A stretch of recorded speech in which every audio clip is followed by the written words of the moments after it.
लिए एक विशाल पेड़ पर एक नंदिनी चिड़िया अपने बच्चों के साथ रहती थी। वह जिनकी अच्छी थी, लेकिन थोड़ी सी आलसी थी। उसी पेड़ के नीचे एक रानी चींटी अपनी पूरी टोली के साथ दिल में रहती थी। रानी, मैं देखती हूँ तुम लोग दिन भर काम में लगे रहते हो, कि खाना खाने के बाद उसी को लेकर दिल में आ जाती हो। कुछ आराम भी कर लिया करो। नहीं बहन, हम लोग भविष्य के लिए खाने की व्यवस्था करते हैं। मौसम हमेशा एक सा नहीं होता।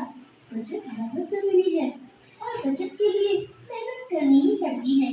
मैं तो तुम्हें भी राय दूंगी कि तुम आने वाले कल के लिए पहले से ही खाने वाने की बचत कर लिया करो। हमें जब भूख लगती है तब हम खाना खा लेते हैं और आराम करते हैं। इनकी बात कल की चिंता नहीं करते हैं। नंदिनी बहन, मान लो कल मौसम बिगड़ गया और तुम्हें बाहर जाने का मौका न मिला तो खाने पीने की व्यवस्था कैसे करोगी? हम पंछी हैं, जरा भी मौका मिला तो हम व्यवस्था कर ही लेते हैं। समय बीतता रहा। गर्मी के बाद बरसात का मौसम आने वाला था। आकाश में बादल उमड़ कर रहे थे। रानी चींटी ने पहले से ही अपने खाने की व्यवस्था शुरू कर दी थी। वे लगातार बाहर से अपना खाना लाकर बिल के अंदर इकट्ठा कर रही थी। नंदिनी चिड़िया अपने चिड़ा और बच्चों के साथ आराम से अपने घोंसले में बैठी थी। यह रानी भी हमेशा परेशानी बोल लेते रहती है, खुद आराम नहीं करती और बाकी चींटियों को भी काम पर लगाए रखती है।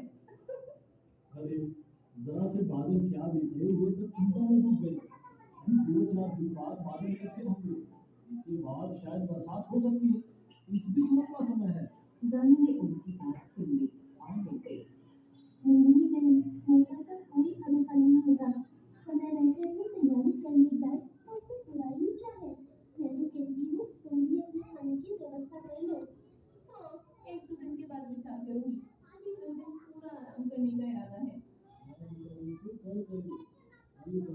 परसों जल्दी क्या पड़ी है, जीना है परसों। इस तरह चिड़ा ने भी नंदिनी चिड़िया का ही पूरा समर्थन कर दिया। दोनों आलस करके आराम करते रहे, बस खा लिया और खिला दिया। रानी की वजह कुछ भी नहीं थी। दूसरे दिन सभी बादल दिखने लगे। देखते बरसात शुरू हो गई। नंदिनी चिड़िया ने मौसम के बारे में ऐसी आशा नहीं की थी। अब वह बाहर भी नहीं जा सकती थी। तेज बरसात में खाने की कोई व्यवस्था नहीं हो सकती थी। पानी बरसता ही रहा। ये बरसात तो रुकने का नाम ही नहीं ले रही है। हम खूब बर्दाश्त कर लेंगे, लेकिन बच्चों का क्या होगा? नानी सही कह रही थी। हमने आलस के प्रशिक्षण खोकर उसकी बात नहीं मानी। अब क्या किया जाए, पानी रुकने वाला नहीं है। कुछ देर के बाद नंदिनी ने देखा कि चींटियों की लंबी कतार पेड़ पर चढ़ रही है। सभी चींटियों के लंबे दाने थे। सबसे आगे वाली चींटी चल रही थी।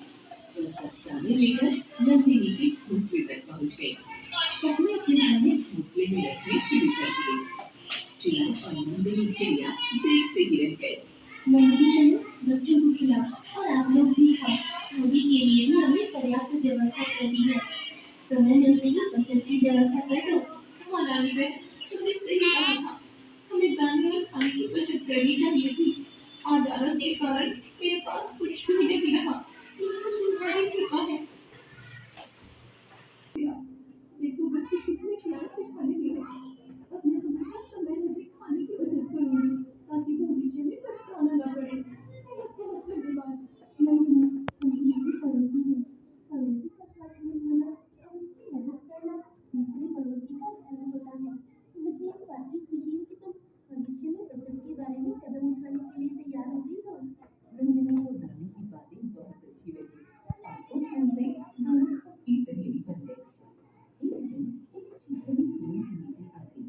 वह आसपास कीड़े मकोड़ों को खा रही थी। वह रानी के बिल के पास पहुंच गई।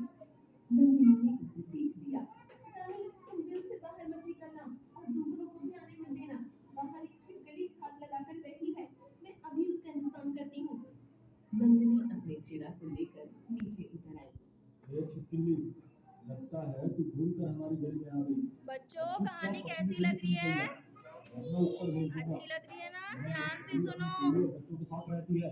मैं तो यहाँ घूमने टहलने आई थी। कुछ देर बाद चली जाऊंगी। दोनों की भूख लगी है, पहले भूख मिटाऊंगी। की बच्ची भाग जा यहाँ से, वरना तेरे सर पर 100 छेद बना दूंगी। इतना कहकर चिड़ा और चिड़िया ने अपनी चोंच से चिट्ठी पर वार करना शुरू कर दिया। अरे बाप रे, मर गई रे! मेरे सर में सुई चुभा रही है। ये दोनों गंदे मुझे मार भी डालेंगे। मुझे माफ करो भाई, मैं भाग रही हूँ। इतना कहकर छिपकली जो भागी, पूरी तरह पीछे मुड़कर कहीं अब बाहर आ जाओ, मुसीबत भाग गई है। बच्चों